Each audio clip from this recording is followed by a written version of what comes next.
Team Builder PPL D2, Season 2, Week 8. This week's opponent are the Amityville Haunters, managed, coached, etc. by Juan. I am deeply sorry for the way this program pronounces that. As usual, before we do any Team Builder related things, let's look at the league table. Not doing too hot there, are we? But hey, last week's code red has been fixed and we're above right again. All is well. At this point we don't really have a real chance at promotion, unless literally everyone from 3rd to 7th place just fucks up the entire rest of the season. On the GPA, things aren't looking great either. We ain't in there anymore, boys, girls and gender rebels. On to the teams. Mine's the same as last week, as there hasn't been a transfer. Although you can expect some change after this battle, someone has to leave this team. Juan's team contains Lapiaz, Tornadus, Vaporeon, Regisfeel, Infernape, Rosseraid, Raichu, Megatyranitar, and Tubstick, which this program refuses to pronounce correctly, no matter how I spell it. As you can probably see, Juan's draft is super spooky. There's a lot of big offensive threats and quite a bit of bulk. In fact, his average defense and special defense stats are 20 higher than mine. Which, I guess, isn't saying much, considering I have Mr. Maymay and Liepard, but still.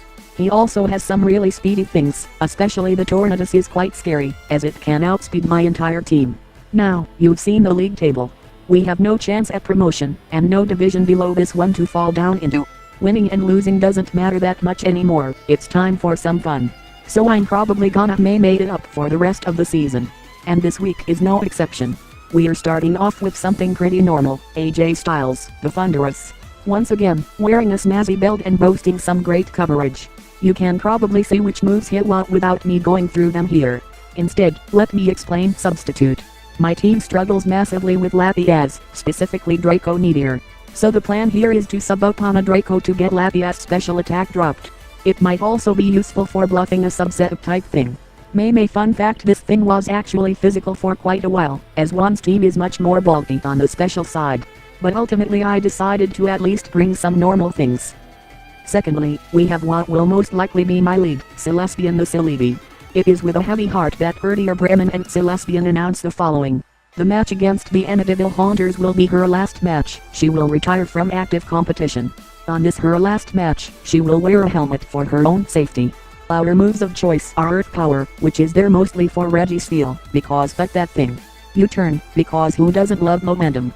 Stealth Rock, to guarantee some kills for the rest of the team. And lastly, we have Perish Song. That really won't work that well this week, but as Celebi is leaving us tomorrow night, we decided to run it anyways, because it's a gimmick we had in mind for a long time. And what better thing to couple Perish Song with than a Trapper? It's a new day, yes it is. We've got enough speed for one's base 110s, max attack and the rest in HP. Earthquake hits things hard with expert belt and Stone Edge also kinda does some damage to things that don't actually get trapped. Then there's Sub and Protect, for the aforementioned Perish Song combo. And this is where it gets a bit Maymay-ish. D.HT/Gator makes yet another appearance. I thought long and hard about which setup to run on it but noticed that we needed +2 speed but only +1 attack to deal with everything, which made things a bit weird when team building. I also noticed that even without boosts or a life orb, this thing can 2-hit KO most things and even get some OKOs. So I settled on a Scarf, because surprise Scarfers are always nice or something. We've got enough speed to outspeed max timid Tornadus. Just Waterfall, Ice Punch and Low Kick can deal with pretty much everything, so we also have the coveted Scarf priority, just in case. The only thing this thing can't really deal with is Vaporeon, but I'm sure we can find other ways to deal with that. Oh. Okay, I guess not. Smojo, the Darmanitan has taken some drumming lessons recently, which he is eager to show off. So we have Fire Punch and Earthquake, which kill things pretty hard at +6.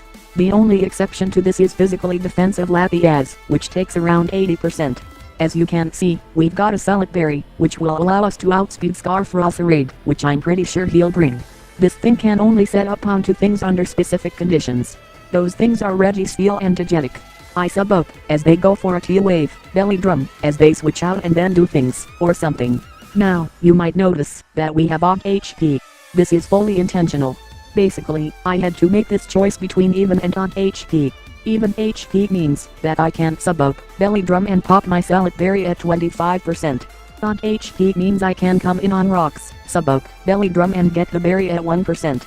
and considering that he has Herdier and Tyrantier, two of the most reliable rockers, I decided to run out HP and bank on him getting up rocks. Everyone I've talked to about this thinks it's a terrible idea, but I think that's part of the fun.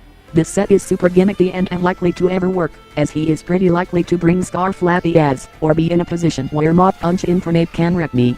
But fuck it. Lastly, we have filler. I decided to use this team slot for Darm support, basically. Agility Pass would allow me to bypass that whole crap about having to carefully sub out to get my berry. We're S2W08 which allows us to take hidden power fires better. We have some speed as well, which is nice. Honestly, this thing is just there to take hits and be death fodder at some point to get me a free Gatra switch into Tornadus. So that's our team. Mayonnaise.